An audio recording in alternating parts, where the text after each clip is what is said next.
despacho, ou tomando a ceia, ou participando da transubstanciação da hóstia na missa, no que quer que você queira.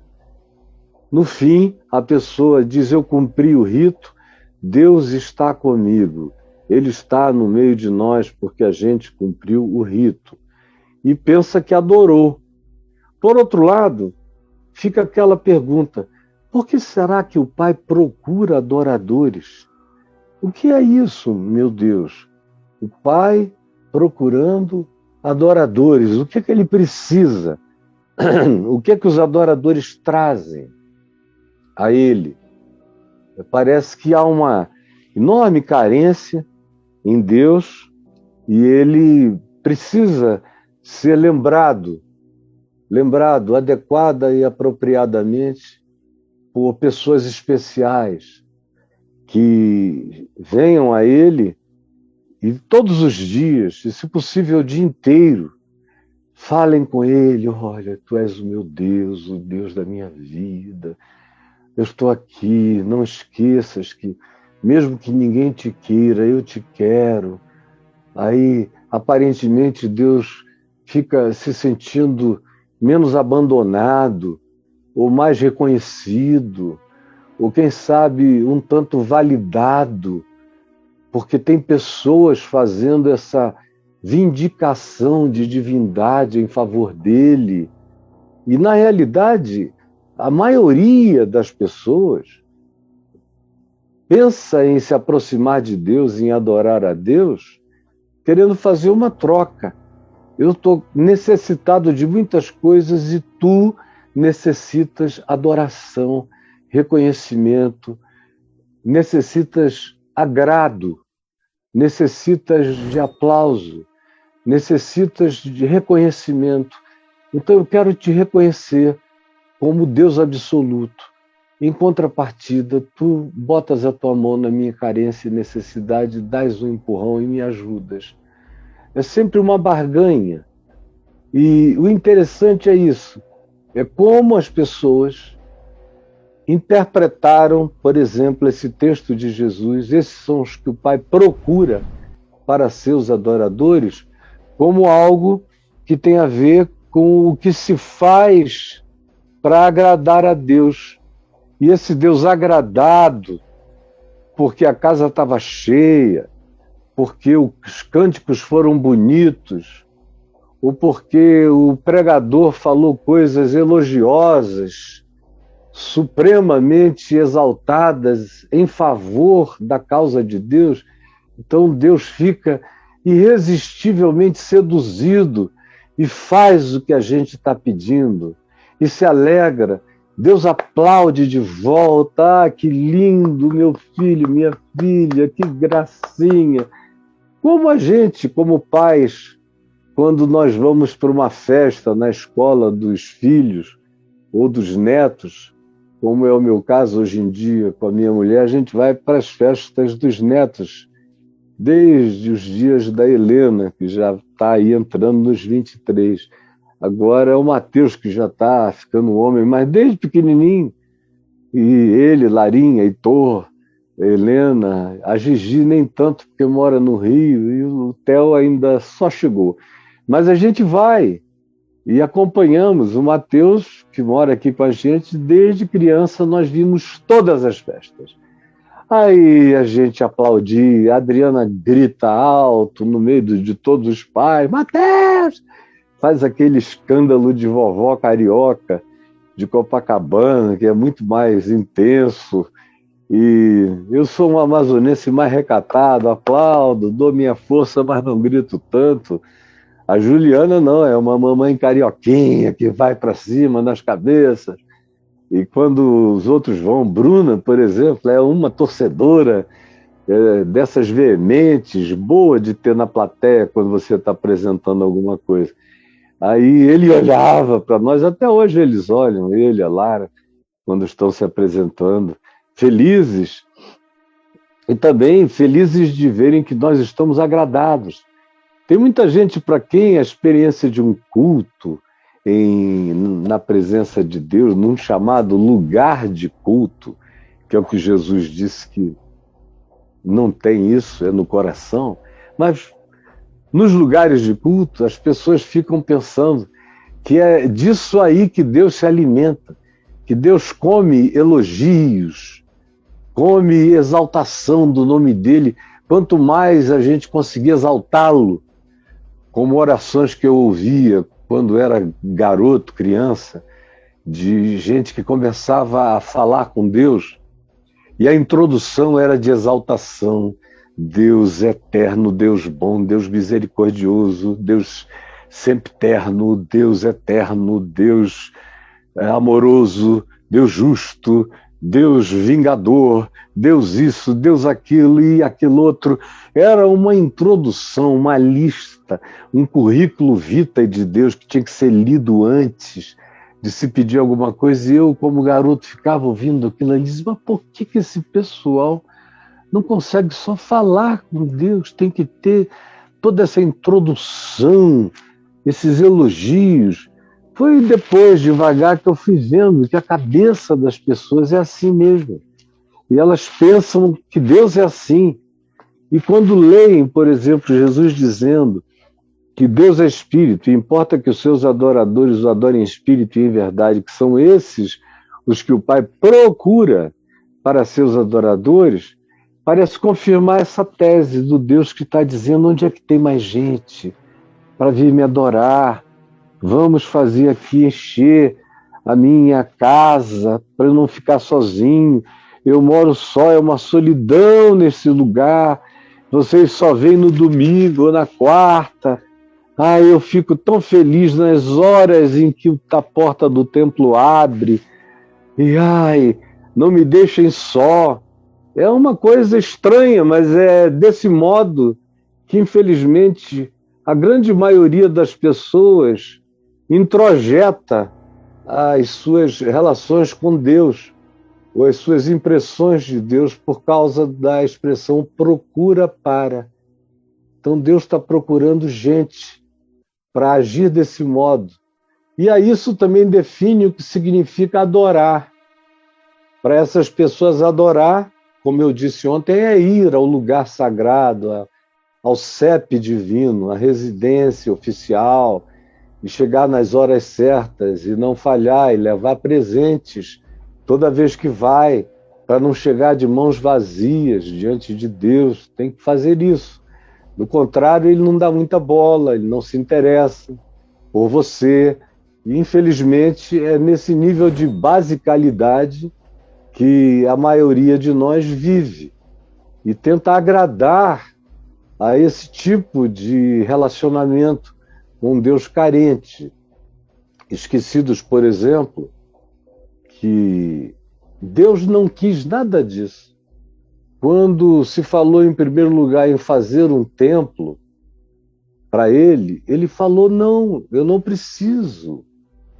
Esse tabernáculo que eu mandei vocês erguerem no deserto, onde Moisés ficava, e vocês iam para frente do tabernáculo adorar, é mais uma coisa para cobrir essas simbolizações importantes para vocês.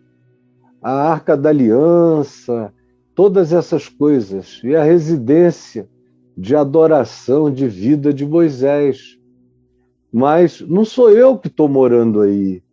Eu não habito casas ou tendas feitas por mãos humanas.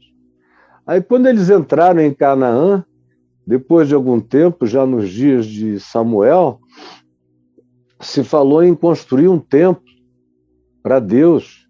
E outra vez Deus diz não. Davi vem com essa história e diz, eu vou te fazer uma casa. Aí, outra vez Deus diz, que negócio é esse? Eu não habito em casas. E muito menos tu me farás, as tuas mãos são mãos sujas de sangue.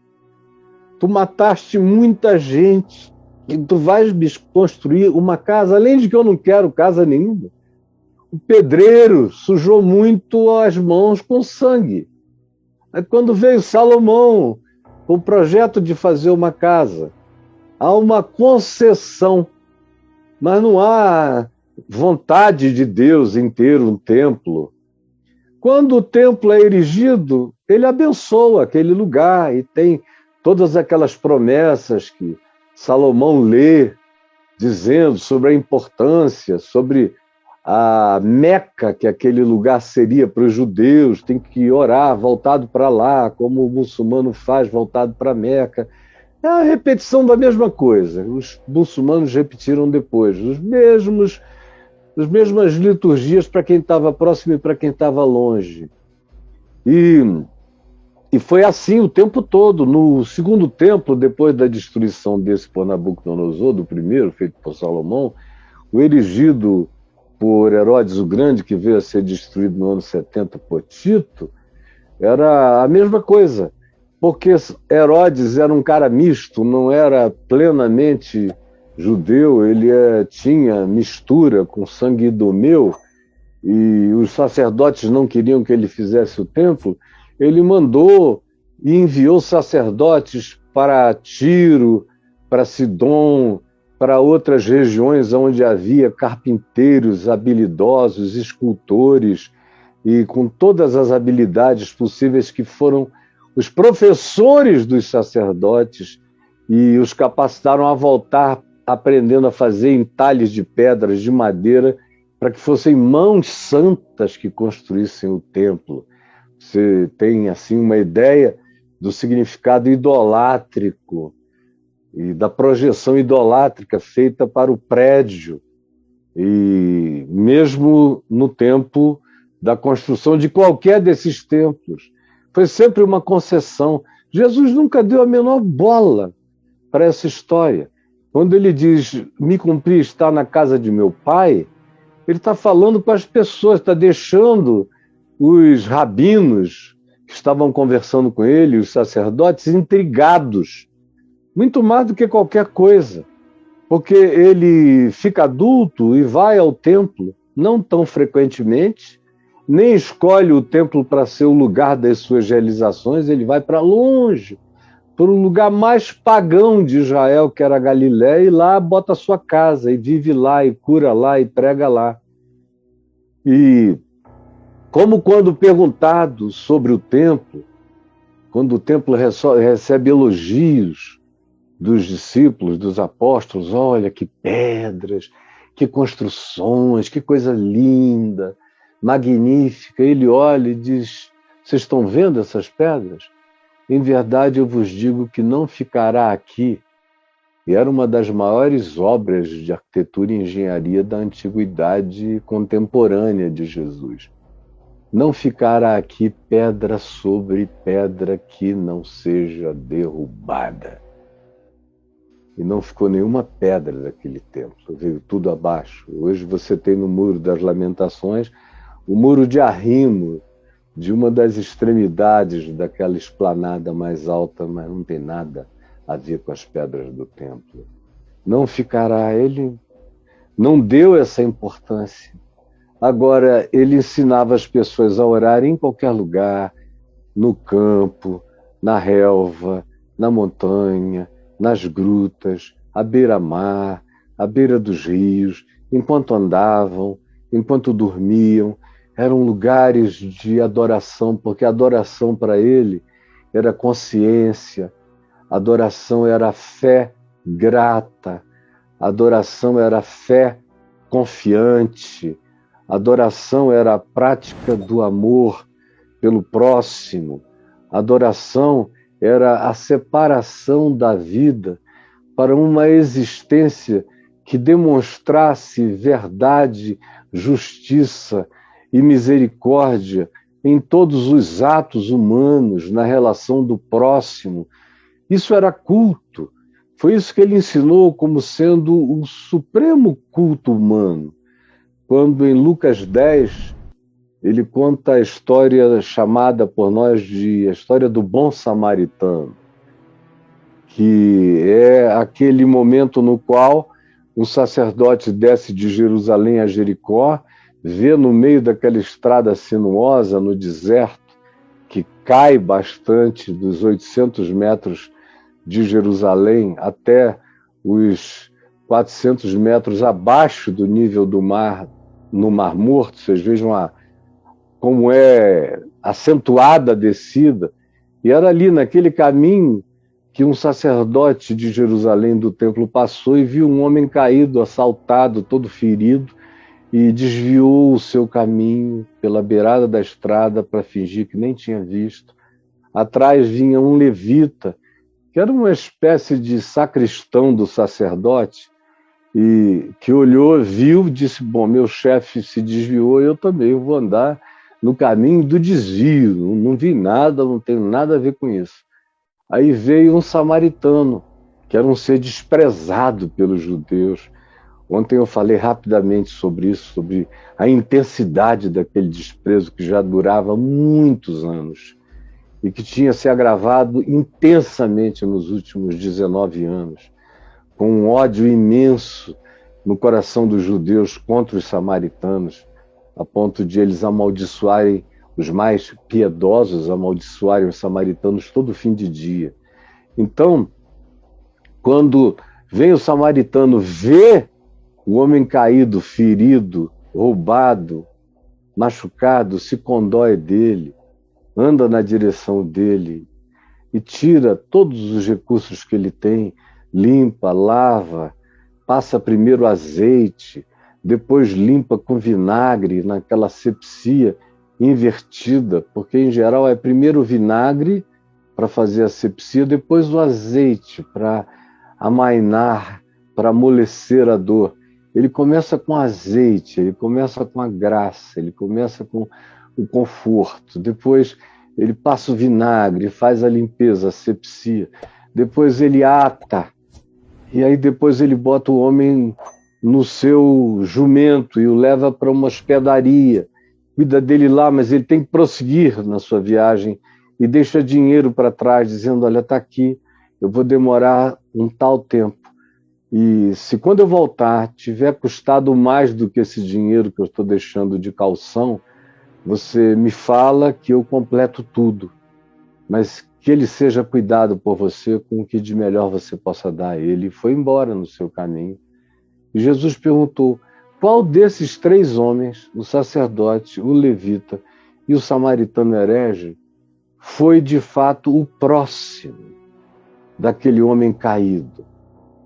E os judeus, fariseus, escribas, que queriam pegá-lo, que queriam ver se laçavam Jesus em alguma trama, se viram obrigados a admitir que o verdadeiro e genuíno próximo daquele homem caído, segundo a melhor interpretação da lei, mesmo de Moisés, foi aquele que usou de misericórdia para com ele, no caso samaritano.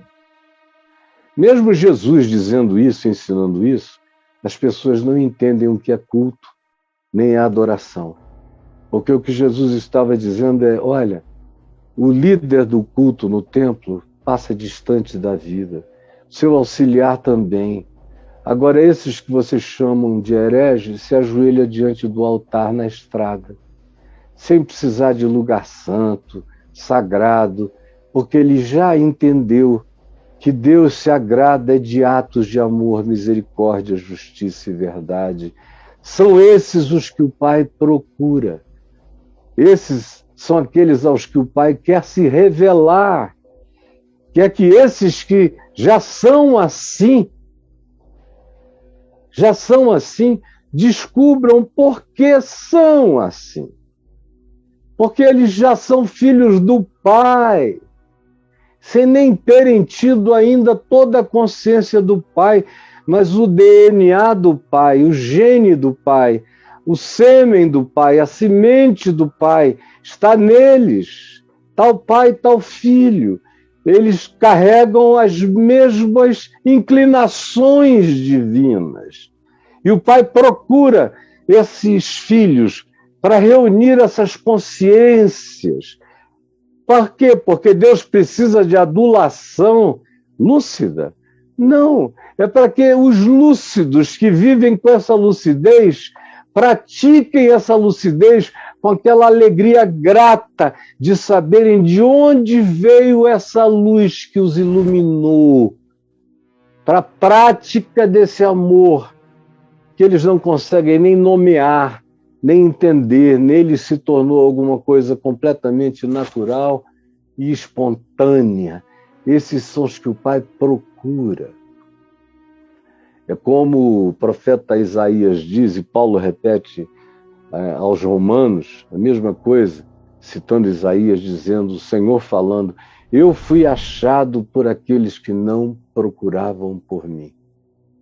Foi a esses que eu me revelei, porque eu procurei e me revelei a eles. E é um conceito difícil da maioria das pessoas entenderem. Ficam querendo desenvolver doutrinas da eleição, da predestinação. Simplifique. O Pai está procurando gente boa, gente sincera. A maioria dessas pessoas já são assim, nem sabem. Nem sabem porque são assim. Na China, na Índia, no Japão, nas tribos mais distantes, na Polinésia, nos lugares mais inalcançáveis, tem gente assim. E nem sabe por que é assim. Às vezes são verdadeiros estrangeiros no meio do seu próprio povo, que não consegue compreender, porque algumas daquelas pessoas são tão diferentes do modo de operar cultural daquele lugar, daquela tribo, mas eles carregam, essas pessoas, esse DNA celestial. Eles são fruto dessa semente divina. Por isso agem assim. O Pai procura aqueles que já o acharam e não sabem que já o acharam, que já o têm, nem sabem dialogar ainda com ele pelo nome. É uma questão de encontro de amizade, é ir ao encontro da afinidade, do filho que vive com essa afinidade espontânea, mas que não tinha ainda tomado a consciência de que isso tudo só existe nele, porque ele já é carregador, já é inseminado por esse amor divino, por essa graça que o faz olhar para a vida com olhos tão diferentes, sem precisar de religião, de patrão, de mandão, de dominador nenhum. Ao contrário, é um processo que vai acontecendo no coração, na eternidade do ser, naquilo que vai surgindo como gratidão, como constatação, como expressão de consciência e de fé. Isso acontece não neste monte, nem naquele monte, nem em Jerusalém, nem em lugar nenhum. É todo dia, é dentro do teu quarto, é enquanto você anda, é enquanto você vai, é em relação a quem você encontra, como você trata, como você faz. Isso é adorar, viver é adorar é viver. A verdadeira vida é uma adoração, e a verdadeira adoração é pura vida, nas suas expressões mais naturais, mais simples, mais sinceras, no altar da existência que vai do filho ao pai, ao avô, ao vizinho, ao estranho, a todo ser humano, a todas as dimensões da vida, aonde eu chegue, eu não tenho que fazer separação entre o profano e o sacro, não existe lugar profano, nem existe lugar sacro, existe o ser humano santo, que santifica onde pisa, e existe o ser humano arrogante, que suja aonde quer que toque pela sua arrogância, mas não tem nada a ver com o que vem de fora para dentro, tem a ver, como Jesus disse, com o que vai de dentro para fora. Sempre foi assim, nunca será diferente, porque é do coração que procedem as fontes da vida. Então, por que Deus procura adoradores? Para que os adoradores tomem consciência de quem eles são. Quando o adorador encontra o Pai, a identidade dele explode.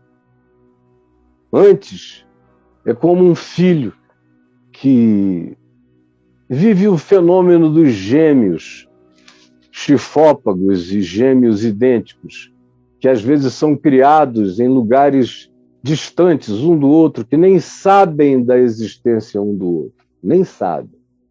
Um está num continente, o outro está no outro, foram separados quando nasceram. pais diferentes, línguas diferentes, culturas diferentes.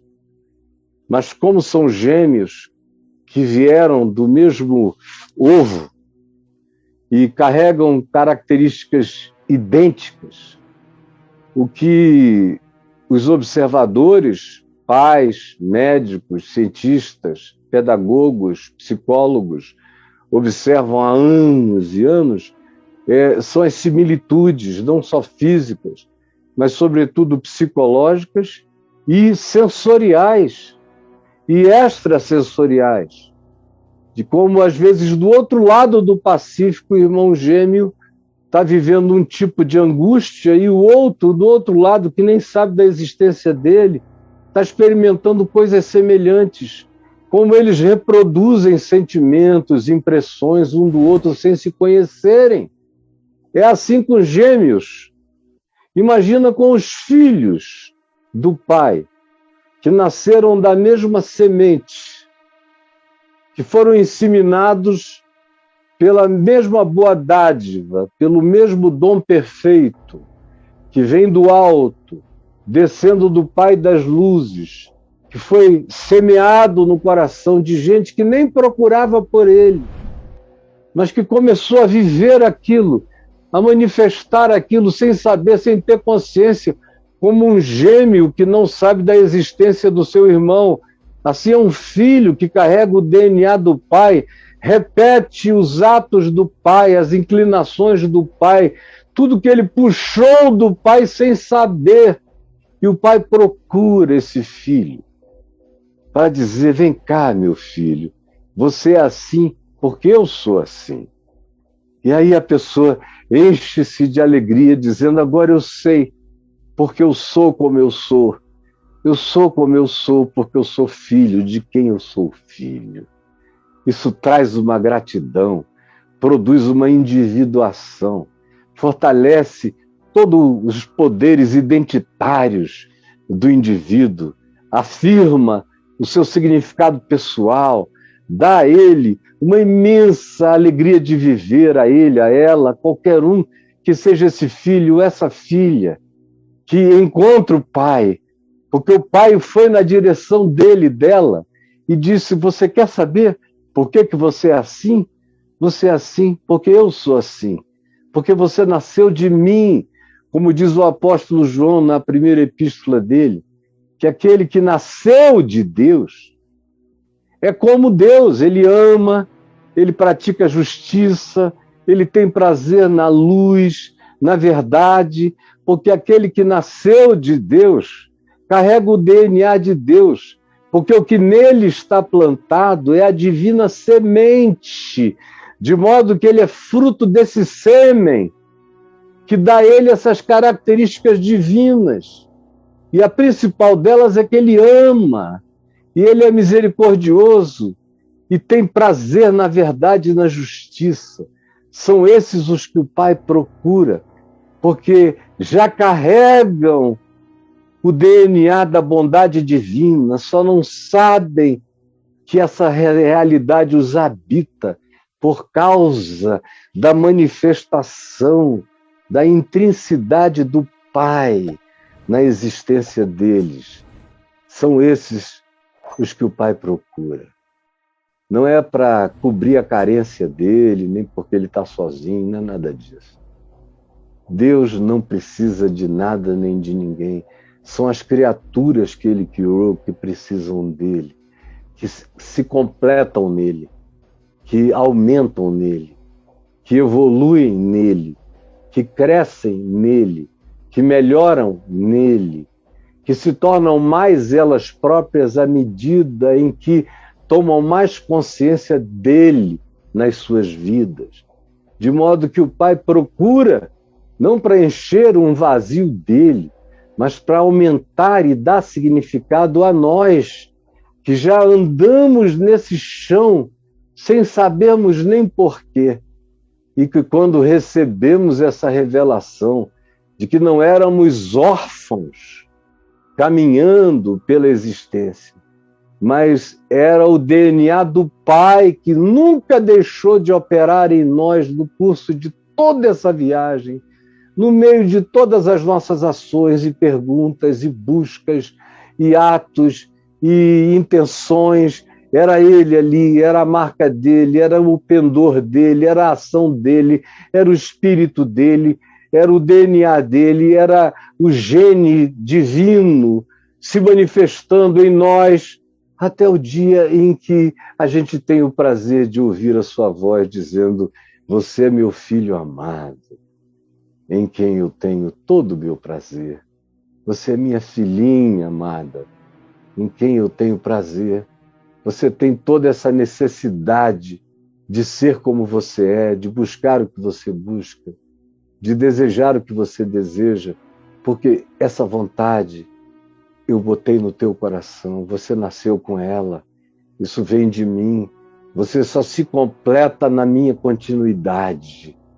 E é por isso que eu estou aqui, me apresentando, me revelando a você, para que você se plenifique me vendo, para que, ao olhar a minha face, você se transmute dia a dia na direção de se tornar mais minha cara, mais minha imagem, mais minha semelhança, mais meus traços, mais minhas digitais, minhas impressões, minhas marcas, minhas definições, meu caráter, meu olhar, minha luz, todas essas coisas minhas, das minhas marcas e traços, definirão de maneira cada vez mais nítida o seu ser.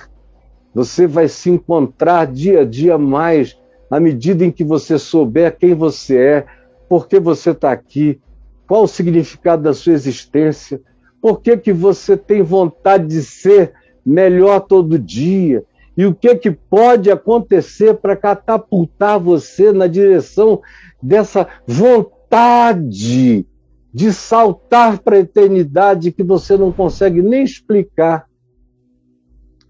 Como provavelmente esteja me assistindo um querido que eu conheci há 15, 20 dias atrás, de uma das bandas mais conhecidas do país, e banda já de alguns anos, e todo mundo conhece a banda, e a gente vem falando dia sim, dia não, trocando WhatsApps, e de lá para cá ele já me mandou 2 letras novas que ele fez, e ele faz numa rapidez enorme, e cria a música, faz a letra, cria a música, toca todos os instrumentos, depois me manda prontinha, linda, como ontem, anteontem, eu ouvi uma, na semana passada outra, todas letras que falam de como ele vinha buscando o que ele está encontrando, a vida inteira. Como ele estava na janela da existência perguntando: e aí, quem é que vai me dizer por quê? E agora a resposta chegou. E a alegria dele está se completando. Porque agora ele sabe que a busca durante toda a vida tinha um sentido, tinha um significado. E ele está sendo plenificado porque ele sempre foi procurado pelo Pai para ser um adorador, não porque ele seja cantor, porque adorar não é cantar. Adorar é viver, fazer da vida uma melodia divina para os homens e mulheres, para a criação e para o Criador. Esse é o sentido, esse é o culto diuturno. E a catedral é o universo. E eu cultuo a Deus em Deus, porque eu habito Deus e Deus me habita. E o universo é pequeno demais para ele, mas é imenso para mim. Eu, todavia, vivo o paradoxo de que o universo é pequeno para Deus, mas Deus habita o meu coração, quebrantado e contrito. E eu olho para o universo e digo: ele é infinito, mas o eterno não cabe no infinito. O eterno é maior do que o infinito. O infinito é que existe no eterno, mas o eterno cabe em mim, que sou finitíssimo, mas tenho a eternidade como espaço não lugarizado, plantado dentro de mim, aonde Deus habita. Esses são os que o Pai procura. Está procurando você. Procurando você. Tem gente aqui que pensa que foi chamada por Deus para frequentar um lugar, para cantar, para bater palmas, como aquele garoto lá em Manaus, quando eu era um jovem pastor, meu Deus, comecei a pregar com 18 anos, mas quando eu estava aí com os meus 20, 22, 20, 21 talvez, um filho do reitor de uma das universidades locais se converteu. E ele ficou ali, um garoto muito inteligente, ficou por ali um ano, mais ou menos, e ele ia a todas as reuniões. O pai dele odiava aquela história. Dizia, meu pai ateu, e ele indo lá me ouvir de manhã, de tarde, de noite. A gente tinha uma reunião toda manhã para os jovens no templo, e eu ficava lá a manhã inteira. Iam muitos jovens, ficavam me fazendo perguntas a manhã toda, de 8 da manhã a meio-dia. E ele não faltava uma. Nós tínhamos uma reunião na praça também, segundas-feiras à noite, para a qual ia muita gente. Às vezes chegamos a ter reuniões com 5.000 pessoas, aqueles ar livres. Mas quando tinha pouca gente, tinha umas 400, 500. E ele não faltava nenhum. E um dia eu estava lá me preparando para pregar, tinha uma plataforma, o pessoal estava dirigindo os cânticos, e ele veio e ficou ao meu lado, magrinho. O apelido dele era Vírgula, Ricardinho Vírgula. E aí ele ficou ali no meu pé e o pessoal cantando uma música lá, repetitiva, assim, cansativa até, que dizia, chegamos a louvar Jesus, chegamos a louvar Jesus, chegamos a louvar Jesus, chegamos a louvar Jesus, chegamos a louvar Jesus, chegamos a louvar Jesus, chegamos a louvar Jesus. E aí, meu Deus, meia hora de chegamos a louvar Jesus em praça pública fica insuportável, né? E eu ficava meio constrangido. E digo, meu Deus, será que eles não percebem que está demais? Aí um dia chega o Ricardinho, fica ao meu lado, aí me diz, sabe uma coisa que me dá angústia, reverendo? Aí eu falei, o que é? Aí ele falou, é pensar que eu posso ir para o céu e que eu vou chegar no céu e passar a eternidade assim, chegamos a louvar Jesus, chegamos a louvar Jesus, chegamos a louvar Jesus. Eu acho que pode ser com Deus, mas eu não vou aguentar se for só assim. Se for como é aqui, nesses cultos, onde tudo que é para Deus é assim, na base da música e vai, e depois tem uma fala. A fala é o que salva, porque muda para lá e para cá, ou propõe outras coisas, mas essa parte anterior eu não aguento mais, eu estou para desistir. E eu morri de rir, comecei a rir, ele sério, eu rindo, eu falei, cara, você está totalmente certo, mas deixa eu te dizer, somos nós aqui que somos uns idiotas e que fazemos essas repetições, mas o que olhos nunca viram, ouvidos nunca ouviram, o que nunca subiu ao coração de homem algum é o que Deus tem reservado para a gente, para aqueles que o amam. Então não vai ter segundo repetido. É tudo em processo, em dinâmica incompreensível para nós. O que tem diante de nós é de uma variedade que a nossa mente finita não consegue abraçar nem de longe. Mas fique em paz, porque cultuar a Deus será um ato eterno de apreciação grata em relação a toda a criação, a toda a vida que Ele criou, começando do que existe em mim aqui, no espaço-tempo, para tudo mais que existe, feito para nós. Ontem, antes de dormir, a Adriana e eu estávamos vendo uns documentários sobre as ilhas tropicais da Terra, as mais bonitas. Aí a gente foi para Madagascar, com aqueles animais únicos, singulares de Madagascar, que já sofreu uma devastação de quase 80% na ilha, um dos lugares mais ricos e separados do ponto de vista da fauna e da flora no mundo, mas que está sofrendo devastação. Aí de lá a gente foi para Bornéu, continua a ser um lugar com uma das maiores variedades animais do planeta. Em algumas áreas não tem no mundo lugar com maior variedade do que lá, mas que corre risco, está sob ameaça. Paraíso. E a gente foi para outras ilhas, dormimos, estávamos já no Havaí, e em vários lugares do Havaí, com faunas e floras e fenômenos distintos e variados, aquela coisa linda, e criaturas que a gente nunca teria visto na vida. Se esses sacerdotes da BBC de Londres, do Discovery Channel, do National Geographic, do Animal Planet, não ficassem meses com suas câmeras quietos, esperando um movimento de um bicho macho, enquanto outros estão filmando a fêmea, para depois editarem um processo que vai culminar num acasalamento, mas que são horas e horas de gravação para depois ficar uma edição de 30 segundos, 40 segundos, para a gente ver um fenômeno que com os olhos a gente nunca veria. E eu vejo e me encho de adoração, de louvor. Para mim é um culto, um culto. É louvor, é adoração. Ontem eu participei aqui com o Charlito, que é um mentor nosso no Caminho da Graça, um dos mentores de Pernambuco, da estação Casa Forte, no Recife, e que é um profissional, consultor de empresas. A mulher dele é uma psicóloga especialista em processos cognitivos já há 30 anos, e ela escreveu uma tese de doutorado e passou com louvores.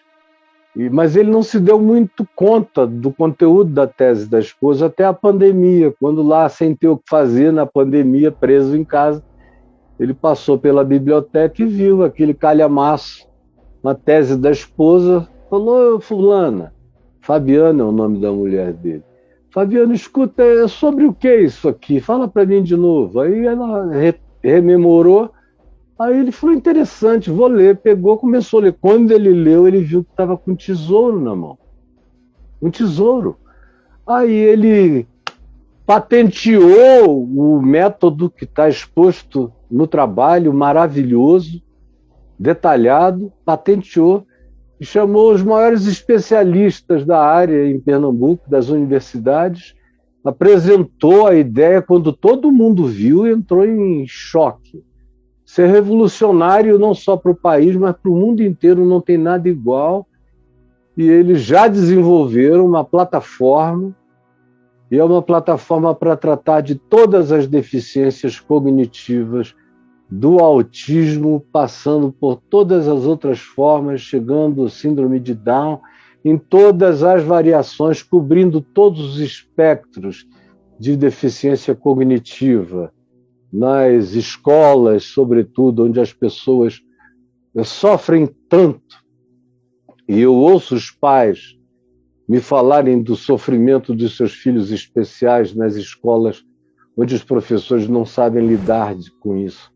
E ontem, enquanto ele explicava, ele fez uma apresentação aqui para mim, e para Liane, uma amiga nossa, querida de São Paulo, e eu fiquei com o coração enternecido.